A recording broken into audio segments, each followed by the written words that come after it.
si on pouvait l'avoir par écrit, au moins pour 2023, et voilà. Et dernière question, sur le PLFR. Effectivement, chaque fois qu'il y a eu un PLFR de voter, il n'a jamais pris en compte les corrections nécessaires à faire et il a engendré des dépenses supplémentaires. Donc on prenait le risque, et on l'a demandé, un PLFR, on prenait le risque d'avoir une dégradation encore du solde.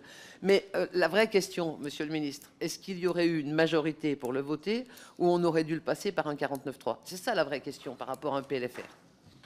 Moi, je pense que c'est Madame la députée, une vraie question. Regardez la censure du gouvernement Barnier sur le montant des économies.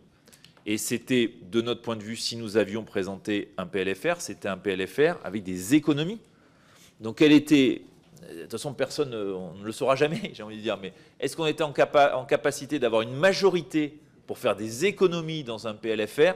J'en doute fort, j'en doute fort. Et je trouve que finalement la sécurité de voies réglementaires d'une part, d'annulation de crédit et de PLFG, c'était probablement une manière au moins de sécuriser ce plan de redressement face aux risques qui se sont concrétisés avec la censure du gouvernement Barnier sur les économies. Je leur ai dit, il n'y a pas de majorité manifestement pour faire des économies. Merci. Christine Arrigui.